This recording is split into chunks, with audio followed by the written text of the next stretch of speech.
Bien, bonjour à tous. Aujourd'hui, le 7 juillet 2024, je devais faire un voyage sur Lomé. C'était prévu autour de 4h30, 5h. Mais bon, vraiment, je suis extrêmement épuisé. Je me suis effectivement réveillé, mais je n'ai pas pu quitter jusqu'ici. L'idée m'est venue de faire cette vidéo parce que il y a un mécontentement qui m'anime. Le mécontentement est en rapport avec le traitement que l'administration nous réserve. C'est de façon générale, hein? Et particulièrement, en tout cas, je veux parler de l'entrepreneur. Parce que c'est le domaine où, en tout cas, personnellement, je ressens plus le mal. Et pas seulement à mon niveau, mais au niveau de beaucoup d'autres personnes. Et je vais m'inspirer de mon expérience personnelle pour relever ou pour dénoncer cette réalité-là afin que ça puisse changer. Je crois qu'être entrepreneur, ce n'est pas un péché. Être entrepreneur, ce n'est pas un péché. Et il faut sérieusement encourager les entrepreneurs pour le développement de la nation. Pas seulement en parlant, pas seulement en faisant je ne sais quoi sur les masses médias, comme si on encourageait vraiment l'entrepreneuriat, comme si on facilitait vraiment quelque chose. C'est pas sérieux. On rend la vie tellement difficile à l'entrepreneur, au même moment on le poursuit avec les histoires de taxes, les histoires d'OTR, tout ça. Non, être entrepreneur, ce n'est pas un péché. Ce que je veux dire est un rapport avec ma relation avec le PGSP et plus particulièrement encore le volet paillage. Je ferai d'autres vidéos pour relever plus un certain nombre de réalités à corriger. À corriger dans tout ce qui circule comme projet national ou nationaux, internationaux et tout, et qui, pour un certain nombre de cas, ne permettent pas l'émancipation, mais au contraire, embourbent les gens. Il faut que ça change. Nous avons réalisé un marché public. C'était la bouture de manioc que nous avons livré à des fournisseurs bénéficiaires donc du paillage. Il était question que nous puissions faire la livraison parce qu'il y a un certain nombre d'éléments à régler et tout, ça tarderait la finalisation du dossier pour que l'on puisse avoir un préfinancement, puisque dans le contrat il est prévu qu'on pouvait avoir un préfinancement, je crois, de 1/3 ou bien quelque chose comme ça. Bon. Et il y avait exigence de certains documents et tout, donc ça tarderait le circuit. Et ils nous ont conseillé, ou du moins on s'est entendu, que l'on puisse réaliser la chose par nos moyens de bord, parce que c'était même la meilleure façon. C'était la meilleure façon.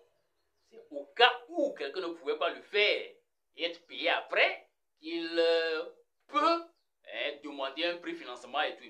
Voilà. Donc, le préfinancement n'a pas été fait. Nous nous sommes débrouillés. Et au niveau de Haïti, nous avons eu à convaincre des gens qui ont investi en numéré et en argent. Et ailleurs, c'est certains champs pour compléter le truc là, les boutures, certains parcs à bois ont été négociés de façon à ce que nous puissions prendre. Et quand on sera payé, on va venir maintenant payer aux propriétaires des parcs à bois. Au niveau de la ferme, il y avait parc à bois, mais il y avait tout un système de par le passé qui a fait qu'on était obligé de livrer une partie du champ de parc à bois en cosette au cours de l'autre année pour régler un certain nombre de problèmes et tout, toujours causé par le paillage. Je le dis parce que j'ai les preuves, j'ai les références, j'ai les justifications qu'il faut. Et comme je l'ai dit, je reviendrai pour toucher du doigt un certain nombre de faits. Bien. entrepreneur, ce n'est pas un péché. Il faut que chacun comprenne ça. Nous avons réalisé le marché donc de boutures en mobilisant, hein, en courant de gauche à droite. En tout cas, on a fini par réaliser la chose pour être dans le temps afin que les producteurs puissent en profiter. Parce que si on vient livrer des boutures de manioc en un temps non adapté, ça n'arrange pas les producteurs. Et finalement, on fait du quoi? Juste dans les papiers qu'on a fait, et puis c'est fini, alors que ça n'a pas servi? Non. Maintenant, on a réalisé la chose. Et bon, il était question que non, dans peu de temps, on sera payé et tout, et tout, et tout. Et ça a traîné depuis, c'était mai-juin 2023. Actuellement, nous sommes au 7 juillet 2024. Ça fait plus d'un an. Alors, où est le sérieux dans ça? Où est le sérieux dans ça? Ceux qu'on a convaincus pour avoir les fonds pour réaliser la chose, au niveau des parcs à bois, les producteurs de trucs là, le parc à bois qui nous ont fait confiance et tout, on devient des menteurs devant tout cela. Et quand l'argent allait venir, le peu d'intérêt qui devrait être là-dessus, qui devait nous servir à faire d'autres choses, tout ça allait bloquer. Ça fait mal parce que déjà Paillage, qui est le parent de Paillage, a déjà fait assez mal. Et on se dit, ce deuxième volet va, bon, peut-être nous soulager un peu, et puis voilà dans quoi nous sommes. Maintenant, ça a traîné jusqu'à fin décembre. C'est-à-dire que ce n'était pas du tout imaginable que le paiement de ce marché va traîner jusqu'à décembre. On est entré en décembre. Autrement dit, 2023 est fini. Bien. On a lancé les choses, mais comment est-ce que ça se passe et tout. En début de janvier, on nous dit non, que les choses vont arriver, donc il faut prêter certains papiers et tout. Bon, jusqu'à il n'y a pas trop longtemps, on nous dit qu'il faut fournir voilà, attestation d'identité bancaire. Quand nous on a touché la banque, Aura Bank, nous ont dit mais il y a ça dans le truc dans le chéquier. Voilà, donc on a pris photo, on a scanné, on les a envoyés. Ils disent non, qu'il faut ce qui est directement délivré par l'agence Aura Bank et tout. Mais Aura Bank, ce n'est pas proche de ma maison. C'est des tracas. Ok. Brrr, on est allé. Aura Bank nous a sorti les trucs et a signé en disant que bon, en réalité c'est la même chose. Et puis effectivement, quand on regarde, c'est la même chose que ce qu'il y a dans le chéquier. Bon, en tout cas, peut-être la signature, frais de directeur Aura Bank, du chef d'agence Aura Bank. Bon, en tout cas, je ne sais pas trop. Ça a été envoyé en version électronique. Et j'ai demandé est-ce que ça, et ils ont confirmé que voilà, ça c'est bon. Dieu merci. On est là. On nous dit que attestation de régularité des comptes au niveau de OTR, soit. Bon. Et on s'est lancé dans cette démarche-là. Parce qu'avec l'OTR, on a évolué et on a négocié un certain nombre de choses. Parce qu'il y avait des difficultés à un moment donné qu'on leur a exposées en clair.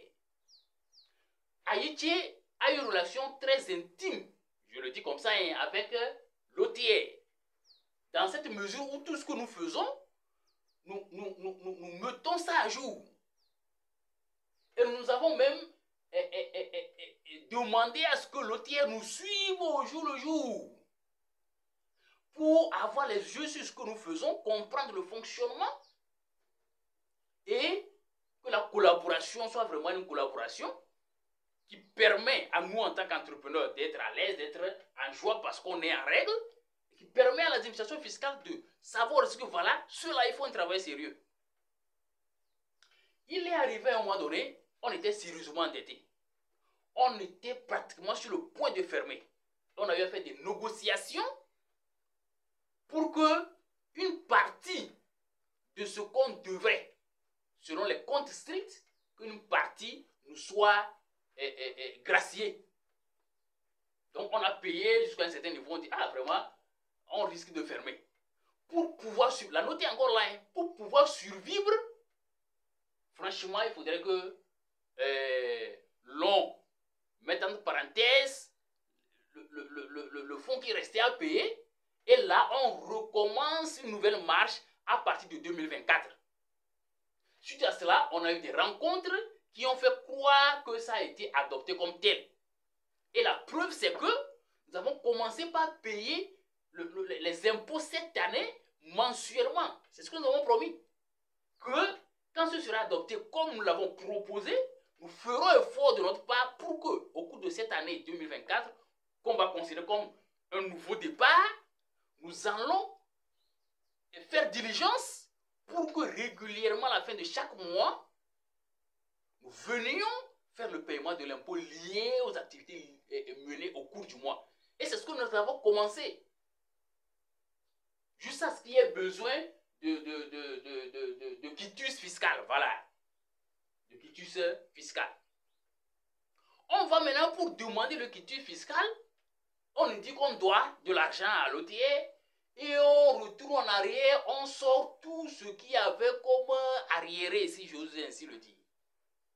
Et on fait les calculs, quoi plus quoi, je ne sais plus trop parce que j'étais fâché. Donc, sans plus vérifier, je dis d'accord, c'est ça que vous voulez, il n'y a pas de souci. Le paiement qu'on devrait avoir au niveau du paillage, c'est 1 400 000, arrondi comme ça. Or, ce que j'exige, c'est 600 et quelques mille, si on arrondit à 700 000. C'est que de toute façon, l'argent à prendre va permettre de rembourser l'OTA dans ce qu'il fait comme calcul. Et ça va rester au moins quelque chose pour pouvoir payer en partie finalement ceux à qui nous devons. Ceux qui nous ont aidés à réaliser le marché. Il faut signaler que le marché étant déjà réalisé avant qu'il y ait un certain souci avec un partenaire financier, parce que nous avons cautionné des groupements qui sont tombés en impayés, donc ça nous a impliqué tout. Donc, la marge qui devrait être là, plus la négociation avec d'autres groupements qui devraient même être payés, mais qui nous doivent, et donc on a considéré qu'automatiquement on va prendre ces fonds-là pour ajouter à la marge que nous on a, pour payer une partie des dettes au niveau de la microfinance en question, c'est la FESECAV, je le dis en clair, pour que les éléments soient clairs, ceux qui nous suivent puissent comprendre et se repérer par rapport aux acteurs. Donc le fonds là allait servir à payer, et c'est un engagement pris au niveau de la justice. Maintenant qu'on a besoin de payer l'OTA pour pouvoir avoir le quitus et tout, on a pris l'engagement que nous serons dans l'obligation de leur payer quand nous serons payés par paillage, et donc quand nous donner le quitus. Et quand nous serons payés automatiquement, on va verser les fonds qu'il faut. Ils ont dit non, qu'il faut nécessairement verser quelque chose. On a été obligé d'aller prendre de l'usure. On a été obligé d'aller prendre de l'usure pour payer le minimum qu'ils veulent d'abord avant de pouvoir faciliter les choses pour qu'on puisse avoir le quitus fiscal et pouvoir avoir le paiement du PGSP. On a fait tout, on a traversé toute cette difficulté-là et tout jusqu'à le quitus est sorti. Le quitus, on m'a fait signe de la sortie du quitus pendant que j'étais en route pour la Côte d'Ivoire. Et j'ai fait signe à PGSP pour dire, voilà, je suis en route pour l'extérieur, mais on me dit que le quitus est sorti. Donc, je les ai demandé, je les ai supplié de scanner et de me l'envoyer en version électronique pour que je puisse balancer au PAEJ. Et là, vraiment, le fonds va arriver dans quelques jours et on va soupirer enfin. Tout s'est fait, j'ai balancé le quitus et tout. Et moi, je m'attendais à ce que le paiement vienne, même avant que je ne revienne d'Abidjan. Et je suis revenu, les jours passaient, je n'entends rien, je les écris. Que, depuis plus de 10 jours, j'ai envoyé ce qui manquait, selon les propos. Et voilà, ça traîne encore jusqu'à maintenant. Nous avons tellement de pression. Nous avons tellement de pression. Et bon, on me dit non, non, voilà, il n'y avait pas eu de réponse. Il n'y avait pas eu de réponse. Voilà. Donc, 2 ou 3 jours après, le mail que j'ai envoyé pour réclamer l'argent, j'insiste encore pour dire, il ne faut pas qu'il se fâche. Mais ce qui me chauffe là, c'est sérieux. Et c'est là que le lendemain, dans la soirée maintenant, un agent du BHSP Paillage m'appelle, je me réserve de donner le nom, et me dit que voilà, que le DAF dit qu'ils ont besoin du quitus là en version physique. Que la version scannée, la version électronique qui a été envoyée là, que ça ne va pas marcher. Ah, c'est quoi? C'est quoi? Bon, l'attestation d'identité bancaire, ça, en version électronique, ça a marché. On parle de digitalisation des entreprises, et tout, mais comment est-ce qu'on envoie les trucs et on nous dit que ça ne peut pas marcher?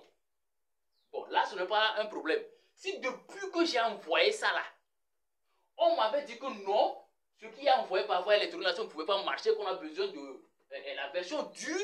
Depuis là-bas, j'allais appeler et voir comment passer par un chauffeur ou s'endetter quelque part pour qu'on leur envoie la version dure. Ils ont fait croire qu'il n'y a pas de problème. Et moi, j'étais là que finalement, on attend juste l'argent. Et voilà. Ça a fait que hier j'ai été obligé de me déplacer sur Badoo, alors que ce n'était pas dans les prévisions. Il y a plein de trucs à gérer de gauche à droite. Et vraiment, c'est pas facile. Et donc, c'est ça que j'ai été prendre hier. À l'OTR Badoo, vous allez voir la date d'hier, c'est hier, puisqu'il y a une décharge par rapport à ça. Maintenant, on aurait pu envoyer ça. Mais j'ai décidé d'aller moi-même à Lomé aujourd'hui pour aller leur poser la question. C'est quoi le problème au juste? Le problème c'est moi ou bien le problème c'est eux? C'est ce que je vais aller chercher à comprendre. Après, ils vont voir cette vidéo-là. Après la rencontre d'aujourd'hui, bien sûr. Parce que je vais aller, et quel que soit le programme qu'il y a là-bas, je vais attendre, je vais exiger, on va se rencontrer. Aujourd'hui, c'est jeudi. Si on ne se rencontre pas aujourd'hui, vendredi, on va se rencontrer. Pour discuter sérieusement tête à tête, pour voir, mais c'est quoi le souci, c'est quoi le problème? C'est un péché que d'être entrepreneur? C'est un péché que de s'engager à réaliser l'activité avant le paiement? Si des clients que je qualifie de délinquants nous font de sales tours et traînent à nous payer, nous créent des problèmes, donc avec les fournisseurs de gauche à droite, on doit se référer à l'État pour que l'État nous aide à réglementer, à corriger ces gens-là. Mais l'État vers lequel on doit se référer pour être sauvé, voilà l'État. Voilà l'État. Mais alors, est-ce qu'on est protégé? Est-ce qu'on est bien assis? Là où on est en sécurité? Mais c'est pas sérieux. C'est pas sérieux. Ça me fait mal, comme je le dis, parce que c'est toute une longue histoire depuis le paillage. Le paillage est ce projet-là qui est tellement vanté comme étant meilleur projet, comme ayant réalisé des chiffres pas possibles, des réalisations pas possibles. C'est vrai, je l'ai dit dans un article, je crois. Il y a eu plein du positif. Mais il y a aussi tellement, en tout cas avec notre expérience, c'est malchance ou quoi, je ne sais pas trop, mais c'est pas intéressant. C'est pas intéressant. Donc, il faut aider l'entrepreneur à être un peu à l'aise quand même et à vivre. Ou au moins à survivre. Mais c'est quoi ces complications? Tu lui dis, te tire ici, telle institution te tire par là, l'autre tire ici, tel projet, quoi. Et non, c'est pas sérieux. Il faut que ça change. Il faut que l'environnement entrepreneurial soit amélioré pour un mieux-être des populations. Je vous remercie.